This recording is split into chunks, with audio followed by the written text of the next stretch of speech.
RTI 1, la chaîne qui rassemble.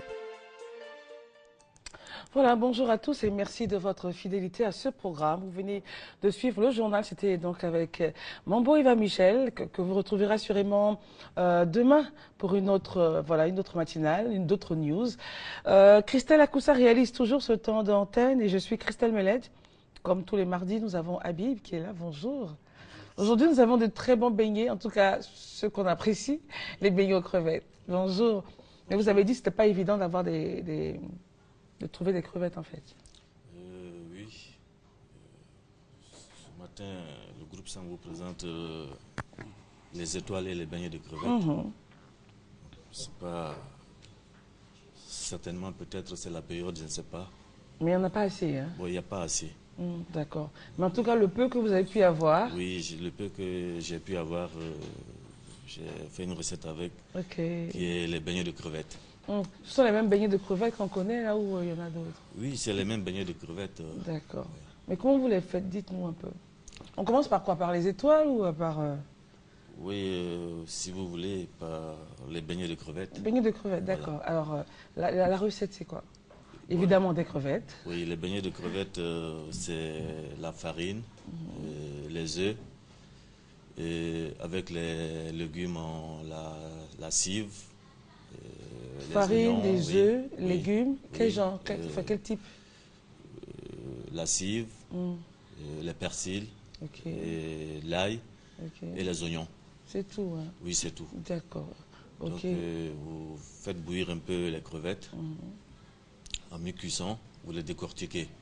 En mi-cuisson, c'est-à-dire pas trop cuit? Oui, pas trop cuit. On les décortique. On les décortique. Bon, après avoir fini de les décortiquer. Qu'est-ce qu'on enlève en les décortiquant? En la décortiquant, on enlève seulement le coquillage qui est dessus. Et ensuite, vous avez la chair. C'est cette chair-là que vous prenez maintenant, vous assaisonnez un peu avec la ciboulette, sel, poivre, et les cives. Ensuite, vous l'arrosez un peu avec le jus de citron. Arroser, c'est-à-dire juste un peu. Oui, juste un peu. Pourquoi justement mettre du jus de citron? Bon, simplement parce qu'il est conseillé, les fruits de mer généralement doivent être consommés avec le jus de citron. Ok. Vous ne savez pas pourquoi? Hein? Bon, en fait, je ne sais pas pourquoi, mais je sais quand même que ça lui donne un bon saveur et un très bon goût. Une belle saveur, d'accord. Ouais. Et un bon goût. Ok, alors quand on fait ça, on assaisonne et on passe à la friture. Oui, on passe à la friture après avoir, avant de la passer à la friture d'abord, la farine que vous avez pétrie. Donc vous battez le blanc en neige. Ok. Après avoir fini de battre le blanc en neige. Alors, il faut expliquer, c'est quoi battre le blanc en neige pour ceux qui ne sauraient pas? Battre le blanc en neige, c'est-à-dire, c'est, comment dirais-je, clarifier le blanc du jaune, c'est-à-dire séparer le blanc du jaune. Et vous battez juste le blanc? Juste le blanc. Lorsqu'il monte en neige. Et monter en neige, c'est comment? Monter en neige, vous la battez jusqu'à ce que... Il y a un peu de bulles et tout ça. Oui, jusqu'à ce que vous ne voyez même plus, comment dirais-je, le blanc de l'œuf dedans ou le jus c'est comme quelque chose de très épais. Oui, très épais. Donc, c'est ce que vous introduisez dans la pâte et vous mélangez le tout ensemble. C'est-à-dire, on prend juste la pâte, la farine. Ouais. Vous introduisez le blanc d'œuf. Ok, d'accord, oui, tout à fait. Dedans, vous mélangez l'ensemble. Ça fait un ensemble bien compact. Bien compact. Ensuite, maintenant, vous renversez les légumes que vous avez hachés dedans. Par exemple, la persil, les cives, les oignons, que vous renversez maintenant dans cette pâte composée. Ensuite, maintenant, vous prenez les crevettes un à un, vous les plongez dedans et vous les mettez à la friture. Et puis, vous faites la forme que vous voulez. Hein. Oui, la forme que vous voulez. D'accord. Oui. Et pour avoir justement cette forme de beignet-là, vous faites comment? Pour avoir cette forme de beignet, je pense que déjà, lorsque vous cuisez les crevettes, donc elle s'arrondit, elle se retourne sur elle-même. Elle donne la forme déjà à la farine. Okay. Voilà, de la farine. Donc ça ne peut être simplement comme ça, en défaut. Vous les découpez en petits morceaux quand c'est des gambas, des grosses crevettes. Oui, tout à fait. Oui, vous pouvez le faire. Quoi. Et quand c'est toute petite comme ça, la crevette elle-même se chargera de donner la forme. Voilà, de donner la forme. D'accord. Parce que simplement, ce sont des petites crevettes. Et les étoiles? Bon, les étoiles, ça c'est... La feuilletée, c'est fait avec la pâte feuilletée. Donc, généralement, la pâte feuilletée, nous avons par exemple deux qualités, deux modèles de pâte feuilletée. Et la pâte feuilletée salée et la pâte feuilletée sucrée. Bon, avec les étoiles, ça c'est la pâte feuilletée sucrée. Sucrée. Oui. C'est comme si on avait fait l'émission dernière, on avait fait, comment dirais la chouchon aux pommes. Au lieu de mettre les pommes, oui, au lieu de mettre, par exemple, le sel, c'est plutôt le sucre. C'était plutôt le sucre. Okay. Mais j'ai préféré mettre le sel parce que moi, j'évite beaucoup la consommation du sucre. Oui, c'est vrai. Comme on le dit, bon, c'est clair. Pas trop bien de conseillé, consommer le sucre. voilà. Raison pour laquelle, mais aujourd'hui, j'ai décidé quand même de faire, comment dirais-je, une feuilletée sucrée pour les étoiles. Avec la pâte feuilletée, le sucre et la farine qu'on bat à la batteuse. C'est pas trop gras, hein? Non, c'est pas trop gras. Après finir de la battre dans la batteuse, la pâte va se décoller toute seule de la batteuse, c'est que maintenant elle est à terme. Elle est à terme. Oui, maintenant vous le sortez, vous la laissez reposer. Lorsque la pâte se repose 30 minutes dans le congélateur, maintenant vous la passez à table et vous passez le beurre dessus. Vous la recouvrez sur c'est ce qui fait que ça brille quelque peu là. Oui, le brillant, ça c'est la dorure. La dorure. La dorure, c'est-à-dire les œufs frais qu'on prend pour, vous pour avez la dit dorure. Ça, voilà, c'est ça là. C'est ce qui fait briller la dorure. Donc, après, vous mettez le beurre là-dessus et vous la refermez sur elle-même. Bon, peut-être si vous n'avez pas la lame noire, comme on le dit, vous pouvez prendre le rouleau pâtissière. Et si on n'a pas de rouleau pâtissier? Bon, le rouleau pâtissier, bon, peut-être en général... Une bouteille? Oui, une bouteille, voilà. Comme en général on le comme fait dans les mamans familles. le font, une bouteille, voilà. Une bouteille, voilà. Et lorsque le beurre maintenant prend toute la pâte, vous la laissez enfin encore une deuxième fois reposer. Et ensuite maintenant vous pouvez, comment dirais-je, la décorer à votre manière. Vous la découpez. Donner la forme en fait. Oui, pour donner la forme. D'abord en triangle. Lorsque vous la découpez en triangle maintenant, vous faites les maintenant côtés. vous découpez maintenant les 4 angles. Et pour découper ça, il faut, si on n'a pas, enfin, vous en tant que professionnel, vous utilisez un instrument bien adéquat. Oui. On utilise un instrument, mais à défaut de l'instrument, vous pouvez... couteau? Oui, comment dire, un rouleau pâtissière. D'accord. Comment dire, une roulette pâtissière, je veux dire, une roulette. La roulette pâtissière, c'est pour découper la pâte à pizza. Maintenant la bonne dame qui nous regarde ce matin et qui n'a pas ça, elle fait quoi? Bon, elle peut utiliser le couteau, à dents. Il y a les couteaux à dents, sinon les couteaux simples. Les couteaux simples. Oui, parce qu'une fois la pâte a été bien pétrie, bon, donc maintenant on peut la découper avec n'importe quel, comment dirais-je. Et on donne la forme en fait. Voilà. Et là, à ce moment-là, on peut faire tout ce qui passe par la tête. Oui. Donner une forme carrée, ronde. Oui, ça dépend de vous-même. Un cylindre. Ça, on l'a découpé en carré parce que c'est ce qui donne la formule des étoiles. Fendre les 4 côtés. Et ensuite, vous mettez maintenant le crème beurre, la crème pâtissière au milieu. Ensuite, vous recouvrez les 4 côtés découpés. Vous la prenez maintenant pour recouvrir la crème pâtissière. Ça vous donne maintenant cette forme-là. Ok, d'accord. Et vous avez dit c'est sucré. Hein? Oui, c'est sucré, c'est une pâte sucrée. D'accord. Et vous avez rassuré nos téléspectateurs que ce n'est pas très gras. Non, c'est pas très gras. Parce qu'en ce moment, il faut aller tout doucement sur les choses assez grasses. C'est pas très gras parce que, bien sûr, peut-être le beurre est gras, mais nous avons mis un peu de beurre pour ne pas que ça soit trop gras. Un peu de beurre? Oui. Enfin, oui, ok, vous n'avez pas trop poussé sur le beurre, quoi. Voilà, tout doucement. sur le beurre, oui, tout doucement. Ok, d'accord. Et donc, pour ceux ou celles qui ne sont pas très crevettes, parce qu'il y en a qui ne mangent pas de crevettes du tout, est-ce qu'ils pourraient remplacer la crevette par autre chose? Oui, ils peuvent remplacer la crevette par le poisson. Quel genre de poisson? Par exemple, le filet de capitaine. Parce que le filet de capitaine, déjà, avec le filet, il n'y a pas d'os dedans, il n'y a pas des arrêts. Donc, on peut prendre la chair du filet de capitaine. Ou bien, si vous avez une dorade très fraîche aussi, vous pourrez enlever les arrêts aussi, la découper et faire la même chose que les beignets si vous voulez. Ou autres fruits de mer. Si vous avez même les calamars, si vous voulez, pourquoi pas les beignets de calamars. Et si on n'a pas les calamars, on n'a pas la dorade, on n'a pas le capitaine, mais elle a tout juste la bonne dame, une toute petite boîte de sardines. Qu'est-ce qu'elle fait? comment dirais-je, une boîte de sardines. Ouais. Bon, si vous voulez... Est-ce que c'est adéquat? Est-ce que c'est approprié? Bon, c'est approprié, mais peut-être ça ne serait pas comme le poisson frais, parce que la sardine est déjà, oui. cuite, donc elle peut s'écraser. Elle peut s'écraser, donc... à moins qu'on en fasse en pâte. Voilà. Simplement, voilà. et puis Oui, en pâte, oui. compote, Oui, ouais. c'est possible. En pâte, c'est possible. Mais de préférence, il est souhaitable de prendre les poissons frais, de consommer les poissons frais. De préférence. C'est-à-dire les poissons frais, on enlève tout ce qui est arête et tout. Oui, oui. Et vous les mettez juste dans la pâte des beignets. Oui, vous l'assaisonnez de la même manière dont on a assaisonné les beignets de crevettes avec du jus de citron, le persil, le poivre, sel, etc. Et ensuite, vous la passez maintenant, comment dirais-je, dans la pâte à beignet. Et vous la mettez dans l'huile de friture. D'accord. Alors certains ne consomment pas les crevettes justement parce qu'ils disent que souvent les crevettes, lorsque c'est dépassé, ça donne des maux de ventre et tout. Est-ce que vous confirmez ça? Oui, bon... La consommation des crevettes est un peu difficile. Oui, bon, cela aussi dépend, comment dirais-je, de la conservation.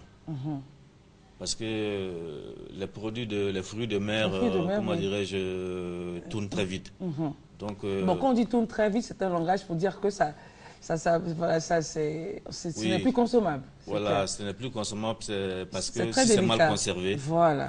Généralement, les fruits de mer, généralement, que ce soit le poisson ou les crevettes, une fois mis en congélation, elle ne doit pas être décongelée et après retourner dans le congélateur.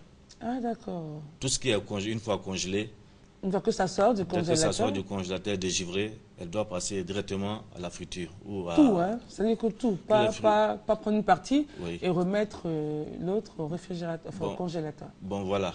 C'est ce qui fait que... Parce que c'est des produits qui se gâtent très vite. Surtout les poissons, les crevettes, ça se gâte très vite. Donc, dès que vous la mettez dans le congélateur, ressortir, remettre, une fois dégivrée, alors donc... si vous mangez ça, ça peut vous donner peut-être une infection intestinale ou bien une intoxication alimentaire. Justement, c'est pour ça que quand les beignets de crevettes ne sont faits avec des crevettes qui, évidemment, ont tourné entre griffes, ça donne des problèmes. Oui, ça donne des problèmes. Ça dépend de la conservation des aliments. Ok, donc on comprend très bien. Voilà. Parce qu'il y en a qui ne mangent pas du tout les crevettes, justement, parce qu'ils disent que oui, ça me donne mal au ventre, ça passe pas du tout les crevettes. Or, on comprend bien qu'il pourrait y avoir un souci de conservation. Tout le défaut, c'est les soucis de conservation, surtout les fruits de mer. Ils sont très dangereux lorsqu'ils sont mal conservés. Il faut toujours les mettre au congélateur, pas au réfrigérateur. Oui, raison pour laquelle, en général... dans la chambre froide, on va dire. La chambre froide. Raison pour laquelle, en général, ils ont créé les sachets de congélation pour portionner. Comment dirais-je? Est-ce que les gens achètent ça, justement, c'est ça? Bon, c'est ça le souci. Oui, bon, tout le monde n'achète pas cela. Tout le monde va prendre les crevettes au supermarché. Voilà, mais la réalité, c'est de chercher des sachets de congélation. Au supermarché, et les portionner, oui. Les portionner par portion, oui. Quand on a une famille de 3 à 4 personnes, vous les portionnez par une portion de 3 à 4 personnes ou de 2 personnes. Et quand c'est une famille de 10 personnes, en Afrique? Bon, en Afrique, vous pouvez toujours le faire, comment dirais-je, en 10 personnes. Oui. Une fois maintenant sorti du congélateur, si vous n'avez pas un micro-ondes pour le dégivrer, vous la laissez dégivrer tout seul et puis ensuite vous la passez directement à la préparation. Donc, il faut toujours mettre vos crevettes et vos gambas, vos fruits de mer dans la chambre froide. Dans la chambre froide. Pour éviter justement d'avoir des soucis et de dire entre moi et la crevette, ça ne va pas du tout. Voilà. Mais c'est de votre faute parce que la crevette, la pauvre, n'a rien fait. Oui, et même pour ça, bon, j'espère bien que même il doit avoir une chaîne, par exemple, une chaîne de suivi de congélation. Par exemple, les vendeurs doivent en avoir une chaîne de refroidissement. Lorsque tu l'achètes chez le commerçant, il doit pouvoir te le mettre dans une petite glacière. Quelque chose comme ça, le temps d'arriver à la maison. Voilà, pour mettre des glaçons dessus, jusqu'à ce que tu puisses arriver, comment dirais-je, à la maison avec ça et le remettre dans la chambre froide. Dans la chambre froide. Là, c'est une bonne suivi de congélation. Mais sinon, le prendre comme ça, sans, c'est compliqué. Oui, c'est très compliqué. Oui, en tout cas, merci beaucoup, Habib. Merci et surtout merci pour les petits conseils que vous ajoutez en tout cas chaque jour. Merci beaucoup d'être venu. Merci Christelle. Et puis la journée pour vous ne fait que commencer. Hein? Oui, merci, ça ne fait que commencer, ça continue. Jusqu'à quelle heure? 22h, 23h? Oui, jusqu'à 22h, 23h. Oh, Ils sont déjà habitués. Donc. Vous êtes habitués, d'accord. Mais il faut aller doucement aussi et puis consommer beaucoup de fruits et légumes pour voilà. Oui, c'est beaucoup conseillé de consommer beaucoup de fruits et de légumes parce que ça facilite aussi la digestion. C'est clair. Et quand on travaille beaucoup, ça maintient. Oui, ça maintient. En tout cas, merci beaucoup. Oui, merci à vous. Et remerciements en tout cas à votre groupe. Merci de nous accompagner ce matin. Christelle Akoussa, c'est le temps de la pub parce qu'il est 7h.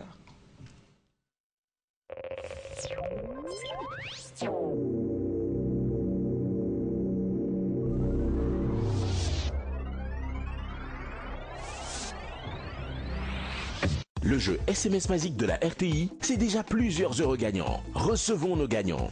J'ai gagné la somme de 100 000 francs. J'ai gagné une somme de 100 000 francs. Et j'ai gagné la somme de 100 000 francs. Faites comme moi, vous pouvez gagner mieux que moi aussi. Je viens de gagner 100 000 francs. J'ai participé au jeu SMS Magique et j'ai gagné la somme de 200 000 francs. Je viens de remporter cette giga somme de 500 000 francs CFA. SMS Magique! C'est vraiment magique! Toi aussi, tu peux gagner 100 000 et 200 000 francs CFA par jour, 300 000 francs CFA par semaine, 1 million de francs CFA par mois et un super lot de 3 millions de francs CFA cash. Go au 98 070, c'est 100 francs le SMS. Avec la RTI, on gagne vraiment. Chaque jour, je me fais plein de nouveaux amis. Mon monde s'agrandit. Chaque jour, un nouvel affairage. Du nord au sud, partout, au fait de tout, sans bouger de chez moi. Envoie vite ville au 98 102 et connecte-toi à des milliers d'autres jeunes dans tout le pays. Ville, VI2LE, ça ne ment pas. Ville au 98 102, 150 francs le SMS.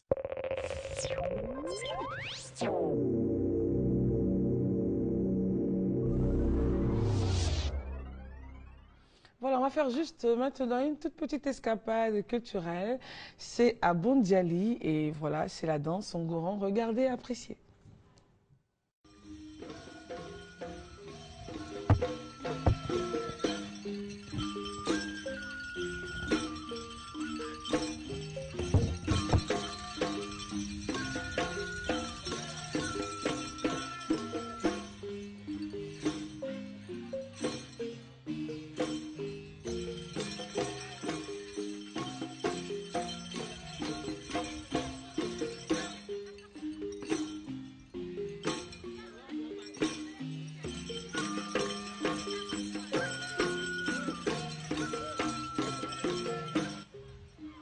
Il nous faut, quand on est jeune, on commence le poro à bas âge. On fait le porgi, on fait le placoro. Après le placoro, on va faire le porgi. Après le porgi, on va faire le kumoro. Et après le kumoro, on va faire le tchologo. Le tchologo, on fait 7 ans au bois sacré. À la 7e année, quand vous finissez, c'est la dernière formation. Celui qui a fait le placoro, qui a fait le porgo, qui a fait toutes ces petites initiations jusqu'au tchologo, s'il n'a pas eu la chance de se marier en ce moment, quand on leur donne le goron, ils sont en contact avec les jeunes filles.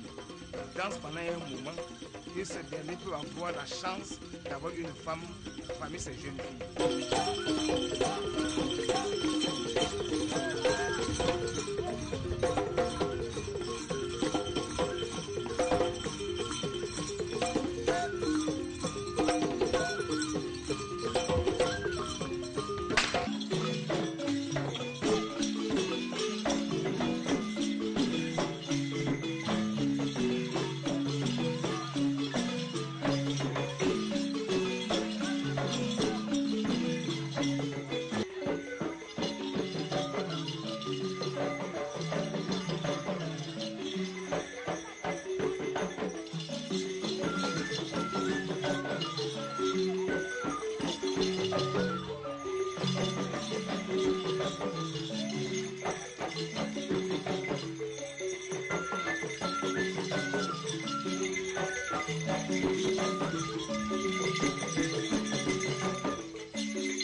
Les jeunes filles sont là pour agrémenter. Parce qu'en fait, avant, vous voyez, quand elles sont la poitrine ouverte, ceux qui dansent là, ils peuvent danser et puis venir attraper et dire Kumboyon Churo. Hein? C'est-à-dire, il attrape le sein et puis il court, il s'en va faire des phases parce qu'il a eu la joie de toucher à un sein.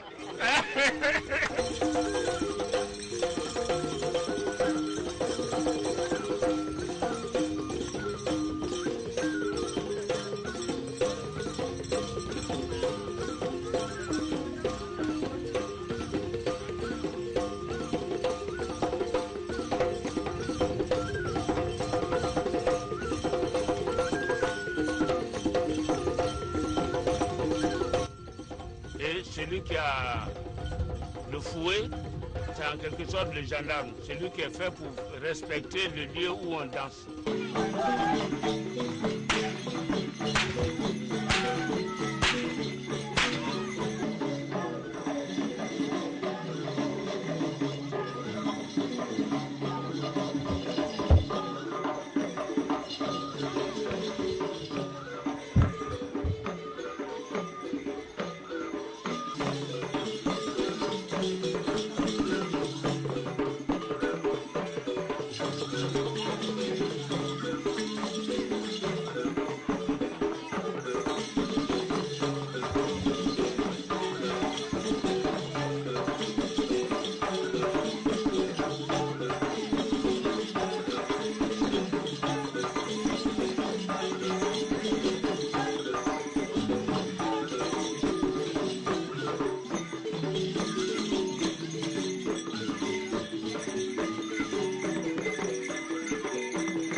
Alors, c'était donc, nous étions à Bundiali pour regarder, pour apprécier cette magnifique danse qu'est le Ngoran. Si vous venez à peine de nous prendre en marche, bonjour. Vous êtes en train de suivre Matin Bonheur et nous allons maintenant prendre langue avec Madame Kaditanou. Bonjour. Bonjour Christelle. Vous êtes Toastmaster, communicatrice, et avec vous, nous allons parler de comment présenter à un auditoire un discours à caractère technique. Tout à fait. Nous écoutons. En fait, le discours à caractère Déjà, technique... comment pourrait-on le définir? Oui, c'est un discours avec un contenu technique qui est présenté à un auditoire averti ou non. Et dont l'objectif est de les aider à comprendre soit un processus ou une procédure pour pouvoir les aider à mieux apprécier et à prendre des décisions en fonction. Et il faut dire que c'est le genre de discours le plus répandu au monde. Exactement, c'est le genre de discours le plus répandu parce que c'est le genre de discours que l'on fait dans le milieu professionnel. Tous les corps de métier sont exposés à ce genre de présentation parce que ce sont des présentations qui vont dans le cadre exact de la fonction qu'on a dans une entreprise. Mais très souvent, justement, lors de ces présentations-là, on en sort, je ne dirais pas abruti, mais bon, on n'a rien compris du tout. Parce que celui qui présentait donc son projet ou son discours a utilisé tellement de termes techniques au finish, on les retient, on peut retenir, je ne sais pas moi, des choses qui ne nous intéressent pas à la limite. C'est ce qu'on se dit, parce qu'on n'a pas justement la définition de ces choses-là. Exactement. Et vous dites bien, parce que ce sont les éléments justement qui enlèvent à un discours technique son caractère compréhensible. Il y a quelque chose de très important lorsqu'on veut faire une présentation technique, c'est de savoir déjà définir son objectif. Quel est l'objectif qu'on veut atteindre en présentant un tel projet à soit des collaborateurs ou à sa hiérarchie. Ou à une assemblée. À une assemblée, exactement. Et aussi, quelque chose de très important qu'il faut pouvoir faire, c'est d'analyser et de comprendre son auditoire. Savoir à quel genre d'auditoire on va avoir affaire. Qui vient. Et quel est le niveau de connaissance de ces différentes personnes par rapport au thème que je vais aborder. Et en fonction de cela, vous avez la possibilité de faire le choix des expressions et des mots que vous utilisez. Parce que si les termes sont trop techniques, l'auditoire non averti n'y comprendra rien. Si vous restez dans la logique de ce que les autres savent, ça veut dire avec l'auditoire averti, si vous venez juste leur donner des informations qu'ils savent déjà, ils n'auront rien retiré de votre présentation et du coup, vous sortez de la salle sans avoir atteint l'objectif pour lequel vous êtes venu. Donc déjà, les premières questions qui viennent à cette présentation et comment justement je présente pour que mon auditoire, averti ou non, puisse être au même niveau d'info que moi. Comme tout discours, recommandé par Toastmasters International, il y a une logique à suivre lorsqu'on présente un discours. Un discours est toujours structuré en 3 parties, une introduction, un développement et une conclusion. Et donc, votre introduction doit pouvoir décrire déjà le processus que vous venez exposer. En ce moment, l'auditoire est à même de vous suivre dans votre développement parce qu'en ce moment, on a envie de découvrir, de comprendre la logique qui a permis d'obtenir le résultat que vous avez exposé en introduction. Et dans votre conclusion, vous revenez sur les faits marquants et puis vous dites surtout aux gens ce qu'ils doivent faire avec les informations que vous leur avez fournies.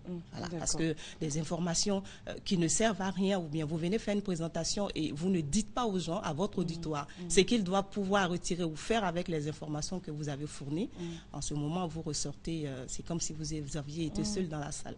On va faire des exemples. Hein. Oui. Alors, on a affaire à un physicien qui vient annoncer qu'il a fait une découverte, voilà, la découverte du siècle avec de nouvelles molécules et tout. Évidemment, quand on parle de molécules, quand on parle de physique, chimie, tout le monde n'est pas logé à la même enseigne. Alors, comment est-ce que ce monsieur-là devrait procéder?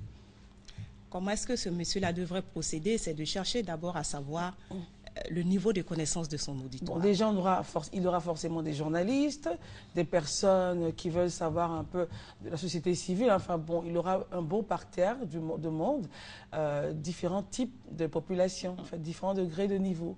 À ce moment-là, qu'est-ce qu'il fait? J'ai découvert une molécule H2 machin tout. Comment expliquer cela? Il faut expliquer cela de la façon la plus simple en tenant compte de la diversité de l'auditoire, de la diversité du niveau de connaissance de l'auditoire qu'on a. Et donc, en ce moment, le langage ne doit pas être trop soutenu ou trop technique pour que ceux qui ne sont pas physiciens s'y perdent. Franchement. Il ne faut pas non plus que le niveau de langage soit trop courant. Sinon, les professionnels du milieu ne vont pas se sentir concernés. Justement, comment arriver à gérer cette dualité et faire en sorte que tout le monde parte content? Pour que tout le monde parte content, il faut pouvoir expliquer, je vais dire en des termes clairs, le contenu de votre exposé. Si vous parlez de molécules, parce que vous savez que c'est ce langage que les physiciens peuvent comprendre, vous devez savoir que dans la salle, il y a des personnes qui ne comprennent pas forcément le message des molécules. Et donc, vous devez être à mesure de leur expliquer à quoi servent les molécules, c'est quoi même exactement une molécule. Et en fonction de cela, chacun va sortir gagnant de votre présentation. Alors, pourquoi est-ce que vous estimez, que pensez-vous justement des présentations qui sont ratées? C'est-à-dire on s'ennuie à la limite et on a envie d'en sortir, qu'il parle vite et qu'on parte. On s'ennuie simplement parce que, on va dire, l'orateur ou le présentateur n'a pas réussi à trouver le moyen de capter notre attention. Si ces objectifs ne correspondent pas aux miens, c'est sûr que je ne vais pas me sentir concernée par ce qu'il est en train de dire. Est-ce que le niveau de voix, à ce moment-là, intervient? C'est-à-dire, il y en a qui ont des voix pas très dynamiques, une voix assez dormante. Et il parle, il finit pas, il dit des choses qu'on ne comprend pas du tout, et il a l'impression que tout va bien alors que tout le monde dort. Oui, tout le monde dort. Est-ce que c'est un facteur important avant de penser même à dire « je viendrai prendre la parole » ? Le facteur de la voix, lorsque vous êtes dans le domaine on va dire, de l'art oratoire, est un facteur extrêmement important. Parce que la voix, c'est le véhicule du message. De la façon dont vous vous exprimez, la façon dont vous véhiculez votre message, votre auditoire se sent concerné ou non. Pas. Donc, ça veut dire que si vous avez, en fonction du niveau d'information que vous avez à donner, vous devez pouvoir utiliser à bon escient une variété vocale pour ne pas que votre discours soit monocorde du début à la fin. Ça veut dire, variété vocale, je sais que j'ai des prédécesseurs qui en ont parlé. On ne va pas forcément faire une présentation sur la variété vocale, mais je vais me limiter juste à dire... Il y a toujours de nouveaux téléspectateurs. Voilà. Exactement. On va juste dire à un orateur de pouvoir utiliser sa voix en tenant compte des différentes inflexions, des montées, des descentes, en fonction du message qu'il a à véhiculer. Donc, si vous devez véhiculer un message triste et que vous êtes souriant et que vous êtes en train de, à la limite, rire, le message va votre message va s'en ressentir. Si c'est fait exprès de parler de voix, pourquoi? Si vous parlez par exemple de chimie, tiens, hier on parlait justement avec Madame Kessé, de l'éducation, enfin bref, on parlait de l'eau de chaux par exemple. Vous devez faire une présentation en chimie à un auditoire averti ou non, c'est-à-dire que dans la salle, vous avez tout le monde. Vous avez le citoyen lambda, le professionnel, le journaliste, la dame qui est intéressée. Enfin, vous avez différents types de personnes. Et vous avez une voix monocorde. Et justement, vous n'expliquez pas, vous ne définissez pas les termes.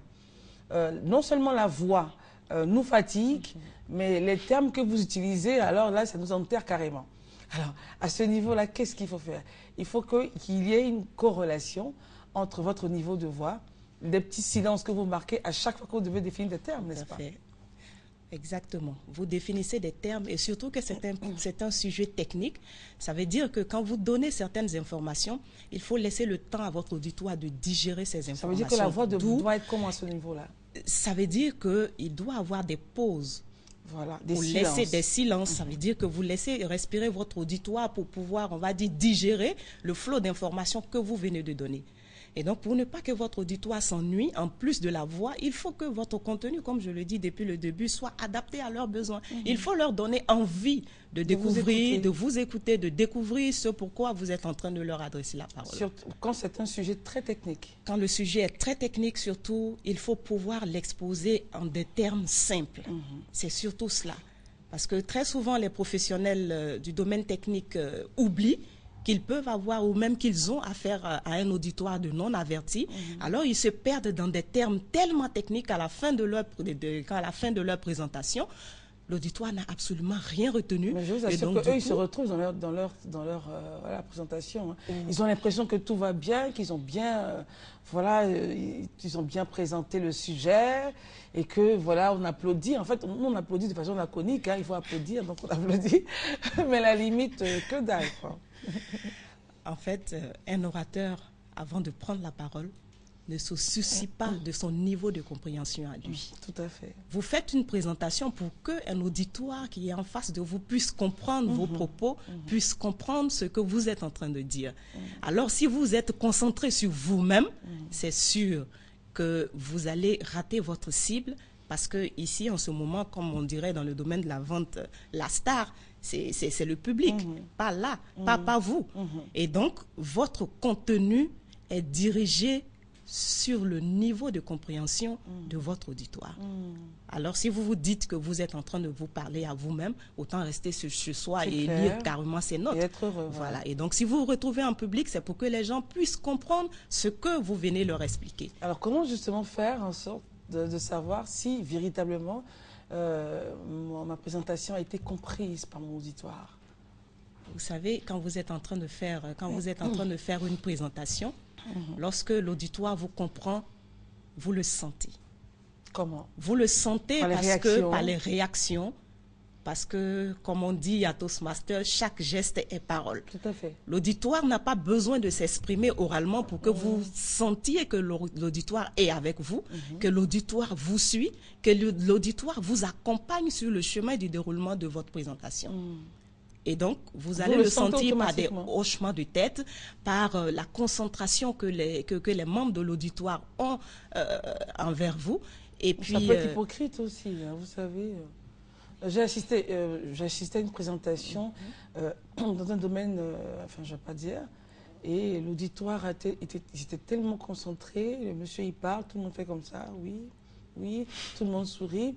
Mais à la fin, les petits groupes ici et là, tu as compris quelque chose? On n'a rien compris. On n'a rien compris.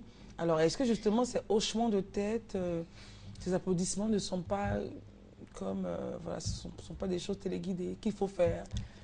Téléguidées, je dirais non, peut-être dans un certain sens, mais le regard, il ne peut pas mentir. C'est pour cela que quand vous êtes en train de faire une présentation, la meilleure chose à faire, c'est de fixer les membres de votre auditoire. Il faut que vous puissiez vous adresser lire sur leur visage. Ça veut dire que s'ils ne comprennent rien du tout, vous sentez.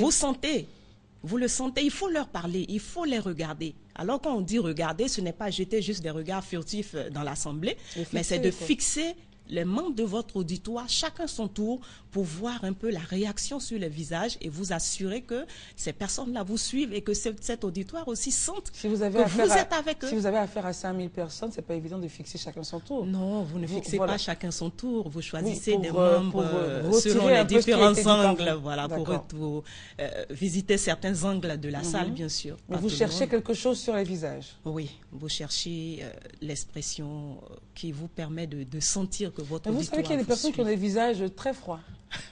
Non.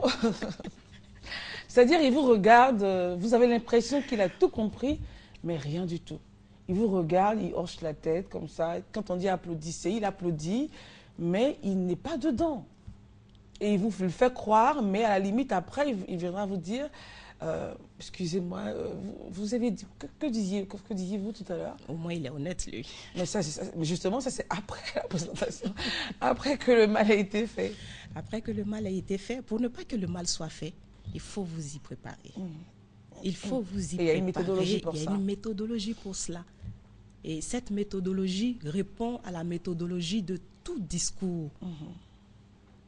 Une introduction, un développement, une conclusion. Avec des termes. Avec des termes, avec des bonnes transitions, avec des pauses qui permettent à votre auditoire de pouvoir vous suivre, avec les explications des termes techniques que vous utilisez et surtout avec en amont, je vais dire, l'étude de votre auditoire. C'est-à-dire on ne présente pas un discours parce qu'on a envie de le faire, mais cela requiert des qualités. Exactement. On ne présente pas un discours parce qu'on a envie de le faire. On présente un discours parce qu'on a un objectif à atteindre. Donc, la première des choses à définir lorsque vous devez faire une présentation, c'est de chercher à définir l'objectif. Si vous n'êtes pas en mesure vous-même de répondre à la question « Pourquoi je dois faire cette présentation ?» et « Qu'est-ce que les gens doivent pouvoir retenir ?» Qu'est-ce que les gens doivent pouvoir faire après mon intervention? Ça veut dire que votre discours, votre présentation n'a pas de but. Donc, en ce moment, il ne vaut pas la peine d'être dit. Lorsqu'on fait une présentation en caractère technique, est-ce qu'il y a une